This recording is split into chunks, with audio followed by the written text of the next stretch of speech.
რამდენიც გინდათ, ალბათ ნახევარზე მეტი. ეხლა ჩვენ ხო ყველა არ ვიცით, მეც კი ყველა არ ვიცი და არა და საქართველოს ფეხით მაქვს დავლილი და ალბათ 60-70% ვიცი და იმათ შორის რა თქმა უნდა ძალიან ბევრია. ძალიან ბევრია, რომლებიც მიუხედავად იმისა, რომ მიუხედავად ახლა მე გეტყვით პრობლემა რაშია. ნახეთ, თქვენ ამბობთ ალბათ დავუშვათ ეკლესიებს, სიტყვაზე დავიღოთ ეკლესია ან ციხესიმაგრეები. ეხლა ძველი და ნაგებობებზე რადგან აკეთებთ აქცენტს. ციხესიმაგრეები სჭირდება გამაგრება. ამას სჭირდება ფინანსები. ეხლა თბილისში არის ნარიყალას ციხე, ეს ასე თუ ისე გამაგრება, მაგრამ უამრავი ციხეა, რომელსაც სჭირდება ამას კონსერვაცია, ამას დიდი ფინანსები უნდა, იქ არქეოლოგიური გათხრები უნდა ჩაატაროთ ჯერ სანამ გაამაგრებ ამას. თელი ძალიან კომპლექსურია. ჩვენისთანა ღარიბი ქვეყნისთვის ამის ხელის მაგის ესე იგი აწევა ცოტა რთული თემა არის. ძეგლი, ესე იგი, ციხესიმაგრე მაინც ისეთ ძეგლი ხა დღეს ციხესიმაგრე აშკარად რადგან ხო არ გამაგრდები იქა და ბრძოლას ხო არ დაიწყებ. ანუ ეს არის მაინც ისტორია, მაგრამ ახლა შევხედოთ ეკლესიას, ტაძარს. ეს უკვე სხვა არის. ტაძარი არის მოქმედი ისა, იმიტომ რომ სალოცავ ახლა მე-7 საუკუნეშიც ლოცულობდა ადამიანი, მე-17-შიც და ვაპირებთ რომ 21-შიც ვილოცოთ, ხო, იმ ტაძარს. ამიტომ რამდენჯერაც ის დავუშვათ ტერმა გაანადა, თავისი დაინგრა, მე რესტავრაცია მოხდა.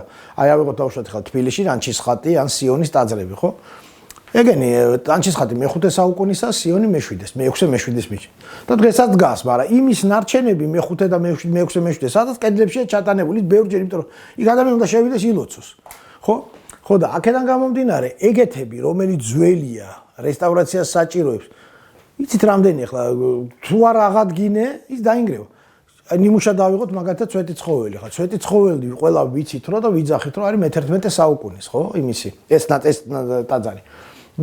დიდოსტატის მარჯვენაში რო არის გიორგი პირველის აშენებული, მაგრამ ვიცით კი ყველამ რომ ეგ სანახევროდ დანგრეული იყო, დაანგრია იმ ცუდმაკაცმა თემურლენგმა.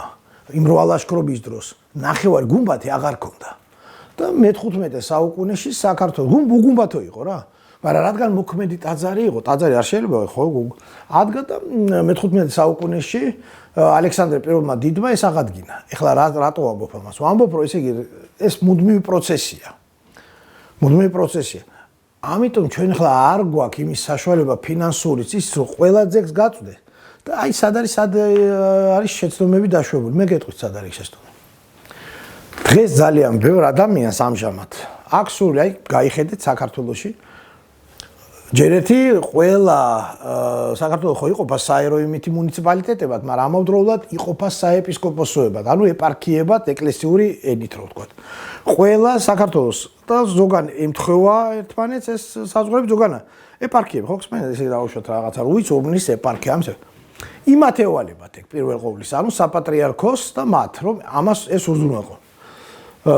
დავუშვათ ქალაქი თბილისი, ამ ცხეთა თბილისის მთავარ ეპისკოპოსს ექვემდებარება და შემდეგ. ჩემთვის სად არის განსაკუთრებით სოკოებივით რომ რავდება ახალი ტაძრები, ალბათ ამჩნევდა ლამის ყველა უბანშია და აქეთ არის, იქით არა. იმას ხო ფული და ფინანსები ჭირდება. მე იმას კი არ ვეგ ცუდია სიტყვაზე, მაგრამ მეორე მხრივ რა არის იცით? ახალი ტაძრის შენებლობა ში წასული ფულით და აი ამეებში იმ ინვესტორებს, რომლებიც ამაში დებდნენ, ძველი გაერასტავრირებინათ, იმიტომ რომ იქ გვერდზე უპატრონებისგან ადგურდება უნიკალური რომელიღაცა ძეგლი.